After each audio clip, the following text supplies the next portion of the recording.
am Vero, and you're watching Modern Immigrant. Welcome, everybody, to a new episode of Modern Immigrant. I'm really happy that you're here, and if you're new, welcome. Know that we have episodes every Monday, and we have episodes in English and also in Spanish. You can now watch the season 2 on YouTube, but if you want to check out season 1, you can go to audio, either Apple Podcasts, Spotify, or Google Podcasts. Also, this interview it's gonna be available in audio as well as and in video. I hope that makes sense. I'm really excited that you are all here wanting to learn from a different story, wanting to learn from immigration. And yeah, Harvey is with us today. Harvey, I was so happy to meet Harvey and to learn from his immigration story. Harvey moved to the USA when he was about 5 or 7 years old from China. And in this interview, we talk about the cultural differences, the impact that the immigration journey has had in his life, as well as the whole American dream. We were discussing the American dream that his family encountered when they moved here. And we also talk about the current reality of immigration in the USA. And Harvey gave us amazing perspective from his own experience and also share an amazing opportunity that he's now experiencing as working in a project that would have an impact in the world.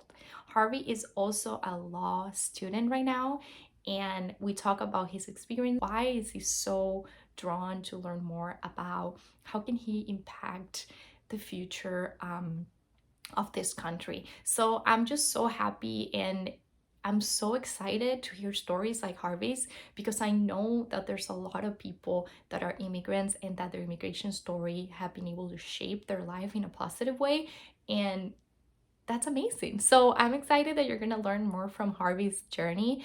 And if you want to check out what we do in the podcast, or if you want to be a guest in the podcast, please check our website, modernimmigrant.net. You can submit your desire to be a guest, share a little bit about your story, and I will love to connect. You can also check out our Instagram at Modern Immigrant, and don't forget to subscribe if you're watching on YouTube. So again, welcome, have fun with this interview, and see you later.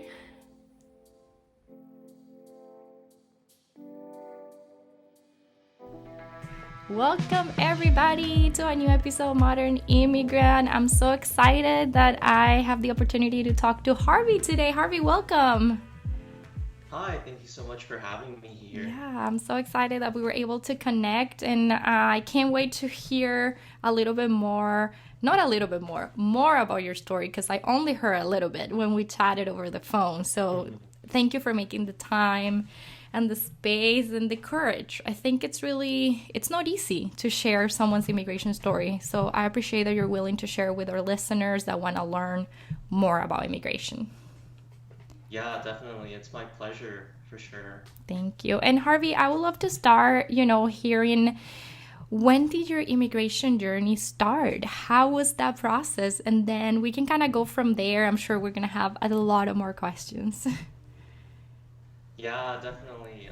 And to answer that first question, I think for me personally, my immigration story started even from as early as when I was 4, really, when my father first decided to come to the US to come start that new life for us as immigrants. Usually there's always one person in the family who goes somewhere, gets things started. And so for me, for my family, that person was actually my father. And he came to the US a bit before, around when I was 4, and then 2 years later, it was time for me and my mom to pack up our stuff and make that big change. We left. There were absolutely no relatives in the US. We didn't have anyone we could kind of lean on, no family members. We were the first generation immigrants of any story for that matter. And so we moved to the US, and yeah, it was an excellent experience. It was also kind of frightening at first. Definitely. Because of the language barrier. Yeah, it was a huge issue. Oh, I can only imagine. So, yeah, your dad is just so brave to take that big step of moving to another country with no connections, as you said. I feel like Hmm. a lot of the interviews I have been able to explore immigration, we all have some sort of connection, right? One way or another. And Yeah. especially the most recent immigration stories or people around my age, right? We're like, yeah, we have a friend, even if it was like a, not a close contact, you have someone. Mhm. So I can't imagine how that was, and especially as a kid. I would like to know how it was for you as a kid arriving to the USA. Like, what are some of those memories, or some of that impact that you experienced?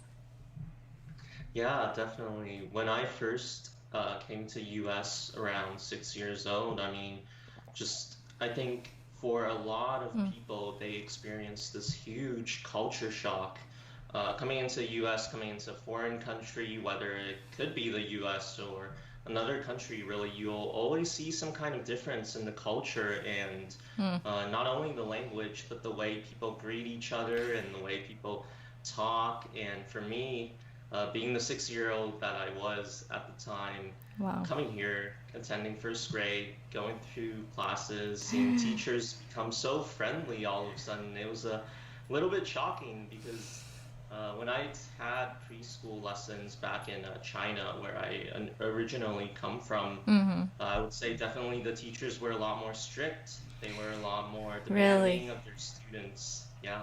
And that's so interesting because I wanted to hear like examples, right? Because sometimes people that don't know about these cultural differences, they are picturing something weird or something, beyond their imagination. But just the fact that you were a Mhm. kid, seeing these teachers being really nice, that I can only see that, that little kid being like, oh, this is good. I like this. Yeah. Yeah, definitely. Yeah, what do you see? I remember that I think something that really I wanted to explore was the fact that you already mentioned that you were the first generation, right? And then Yeah. you were also a first generation college student, or graduate. So how is that? How's to carry that flag in your life? Yeah. So for me, although I graduated very recently during the pandemic, of course, we had a Congratulations. very virtual graduation, unfortunately. Yeah. And Oh. um, yeah, despite all of that, though, I would say becoming that first generation college graduate in our immediate family, I feel like it just opens doors, it Mm, really paves the way for my family to feel like, hey, that whole decision of mm, moving here when we were younger, it was the right choice ultimately. yeah. And it was just everything else up Mm, to that point felt like it had been the correct choice. And coming to the US and sacrificing everything from our yeah. family members and Mm-hmm. coming here, settling down, and then finally having their one and only kid being able to graduate college with a bachelor's degree. I think that really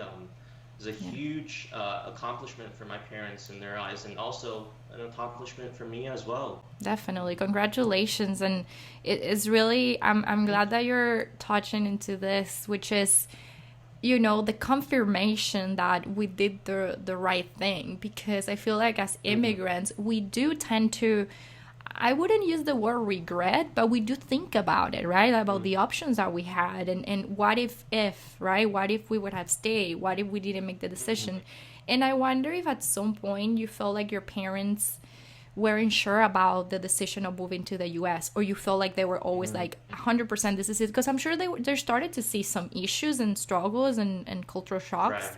Right. Can you tell us a little bit about that? Yeah, I'd love to elaborate on that. Mm-hmm. So for me personally, I feel like the point where my parents had the biggest sway on whether or not they wanted to, they feel like their entire move into the US was the correct move. It was around when I was a high schooler, I would say. Okay. And for me personally, that was when I was very self-centered, when I didn't care too much about my own grades Mm-hmm. and my own future for that matter. And as a result, my parents, especially back then when I was in high school, they were definitely feeling some of those regrets of Definitely. immigrating to a new country when Mm-hmm. we could have potentially stayed in China and perhaps build another business and work in another Mm. industry. And Yeah. yeah, high school was a big, big time when Yeah. even I felt a little bit of regret, to be honest. Right. Yeah. And I remember, I came to the US. I was already a young adult. So Yeah. I do have this idea of the things I used to think about the US, which is, wow, if you're there as a teenager, you're really wild and, there's this risk of Mhm. trying every drug. Like that was the information I was seeing from back home in Venezuela, where maybe we were a little more conservative in a lot of things. So I can understand for a parent to say, wow, yeah, this is a great country. It has been a great opportunity, but it also has a ton of freedom in a sense Yeah. that exposes you. So how did your parents deal with that, if you can remember, like what were some of the things that they did? Because I know culturally, I'm sure you were getting different rules, different family Mm. values, different from the US other youth and friends. Mm. Yeah, so especially I feel like in East Asian culture as a Mm-hmm. whole, Yeah. education is extremely valued, and Yeah. the amount of work and hard effort that you or your children can bring into education. Mm. And for my parents, back then, they would especially be kind of upset with me, kind of Yeah. uh, start having long, long discussions and um, strict rules Right. in terms of where I should be looking for and what kind of education I should Mm. ideally be pursuing. And they would always say that I should always aim for the highest university, the most prestigious university that I could, even though at the time my grades weren't exactly up to par at all. Right. Anywhere near to get into those Mm. prestigious universities and so on and so forth.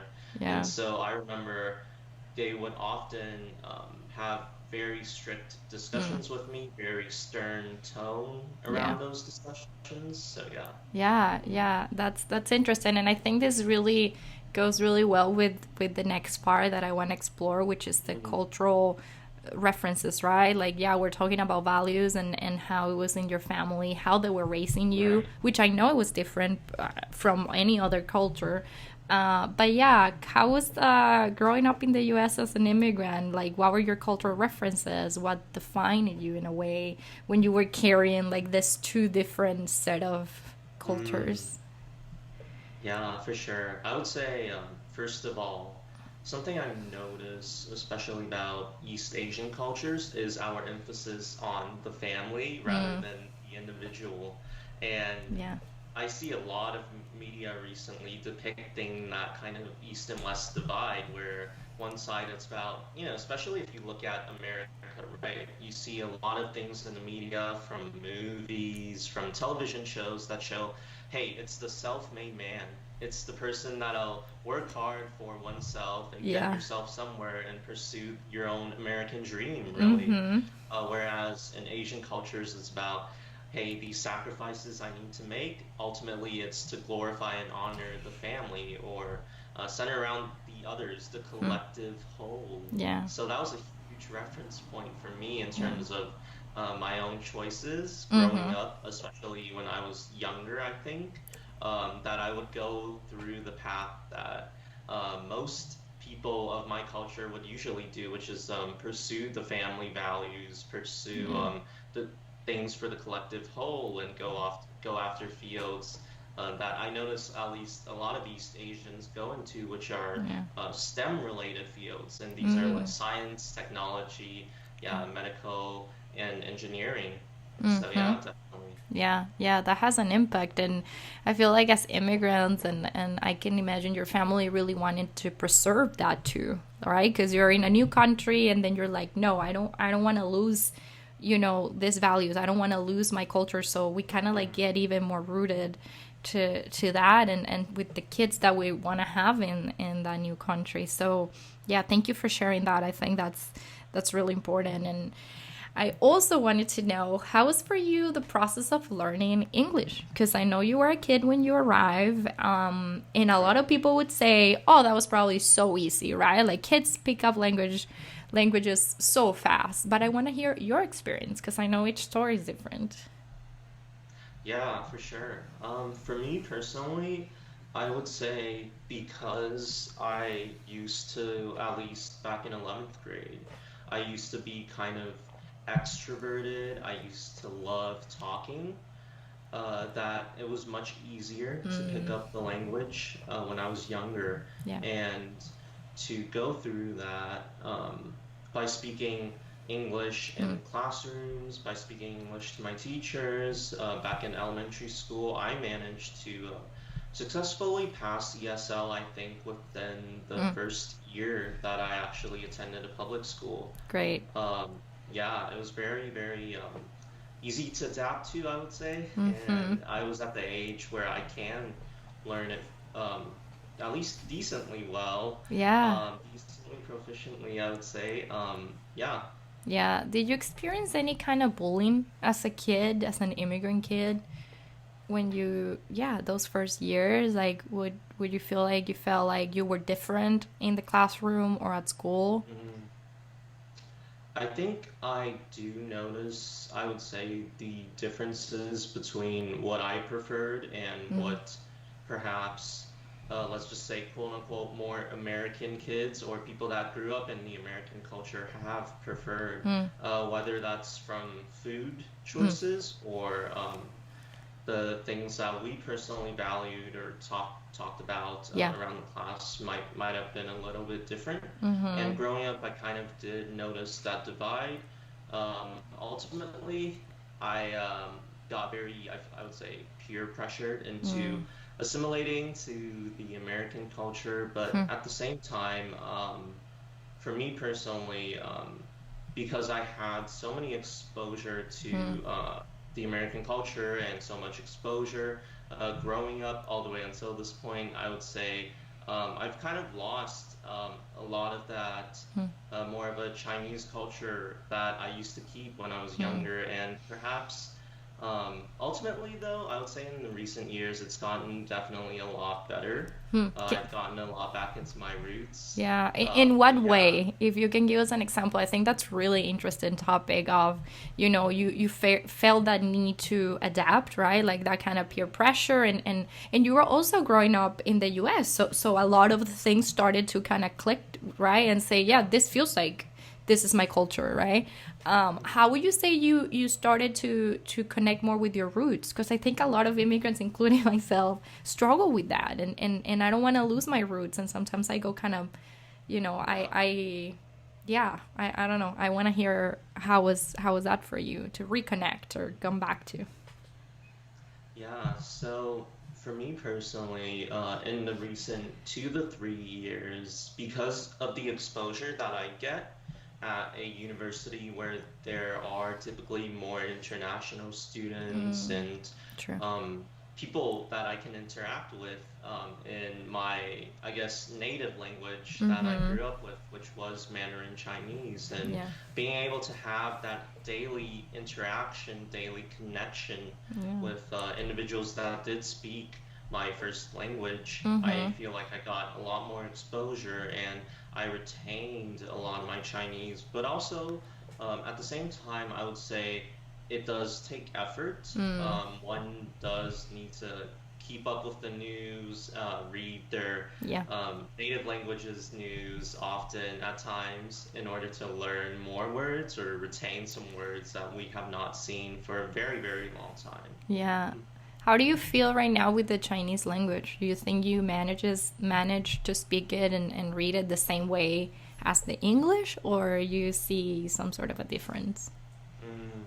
So I would say that my English is actually better than Mm-hmm. my Chinese at the moment now, Yeah, after so many years of, makes well, sense. I do occasionally do go back to China to visit, but I Nice. would say that it's just not as strong and not as sharp as my English lately. Nice. Yeah, yeah. And I don't know if I asked you at the beginning or if you mentioned it. Where in the U.S. did your parents emigrated to?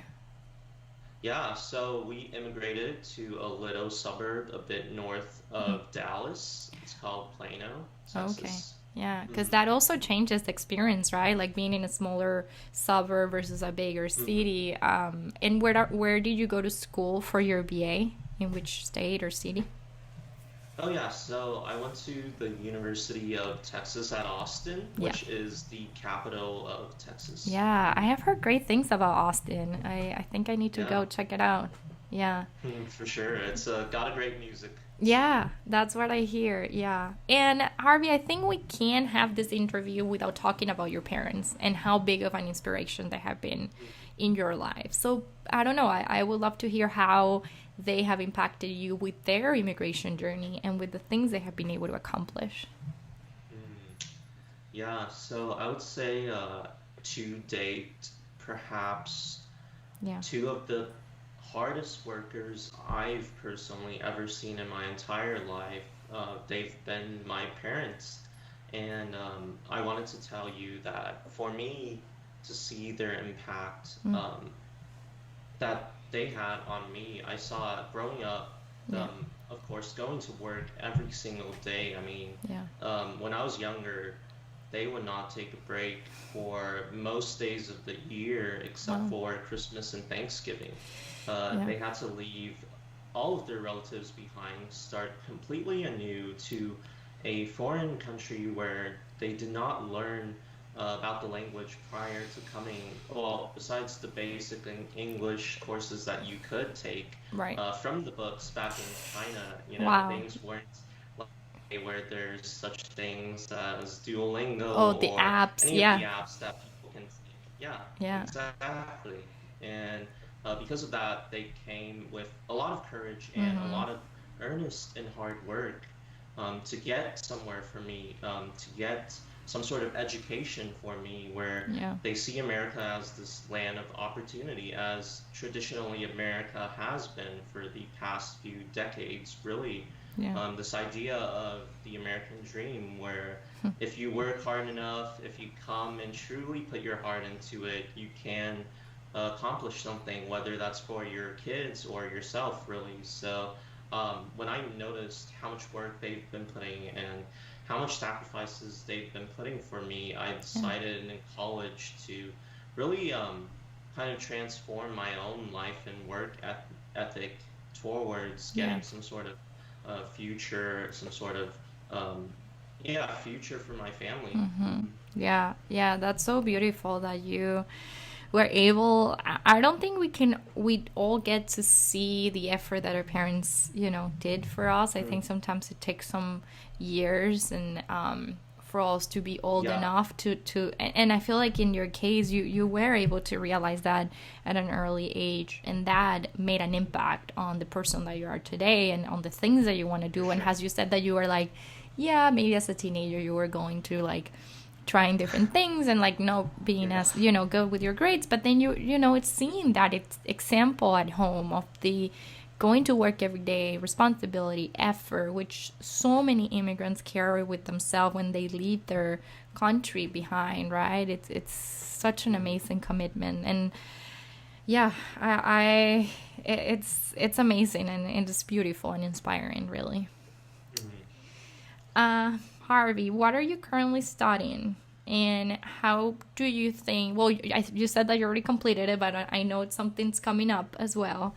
Mm. How do you think your immigration journey also made you study what you chose to? Yeah, for sure. So I am actually pursuing law school Mm-hmm. next fall, and as Nice. we've kind of already talked about, Vero, my passion for the law, in a big part, it did start with initially what it means to be an immigration family, coming to a Yeah. foreign country, being uh, essentially bulldozed, I would say, by plenty of documents, plenty of legal documents, Yeah. bank policy statements, all sorts of complex Mm. paperwork that we would often see when coming to a foreign country and not understanding the legal system here, not understanding the complexity of anything from tax forms to property bills Yeah. to anything of the sorts. Mm-hmm. And as a kid growing up, as I saw my parents struggling sometimes to Mm-hmm. navigate through the multitude of documents that we would get growing up, I decided to kind of take things into my own hands and help translate, but also kind of learn myself, hey, the American legal system is incredibly Mm. complex and that there's an entire profession built around interpreting the law, built around helping other people with the law. Yeah. And so I think my parents kind of initially gave that Mm. little fuse for me to decide to go after law school and pursue it. Yeah. So would you say that you're interested in exploring the immigration law at this point? How do you feel about that? Yeah, I'm Mm-hmm. definitely interested in Yeah. college, especially. I joined multiple organizations, Mm-hmm. one of them being that I was an editor for the Texas Undergraduate Law Review. Mm. And when I read some of the cases that were coming into our law review that we published Yeah. each semester, I noticed that there was a particular immigration case that really Mm-hmm. stood out to me and piqued my interests, Yeah. called, yeah, Trump versus Hawaii. And when I realized that there were entire legal spectrum dedicated to immigration, Mm. it definitely piqued my interests. Yeah. Yeah, and I guess it's interesting to see. Well, I mean, we all know that things have really changed in terms of Mhm. immigration laws in the US. Yeah. And the current situation, that's really impacting families and kids. It seems like that impact with ICE and the changes in the policy and the current administration had made an impact on the things that you want to do with your life and your future, right? As also a first generation immigrant. Yeah. Yeah, definitely. I would say, especially recently with Mm. some of the current events going on in the news with ICE, Yeah. and even a few months ago, they suddenly decided that all the international students who aren't taking any in-person classes at their universities should Mm-hmm. be immediately returned to their homes. I mean, I feel like that affected Yeah. a lot of people, and immediately we saw a rally and a reversal of that Yeah. decision. But even going off that, I mean, a few years ago when we heard the news Mm. regarding ICE and how they were detaining Yeah. children and Mm. civilians that were illegal immigrants and putting them in cages, that broke a lot of people's hearts, I think myself included, Yeah. in seeing how Mm. basically the current situation is for immigrants, and Yeah. it can scare a lot of people, really. I know. It is scary. I feel like there's no.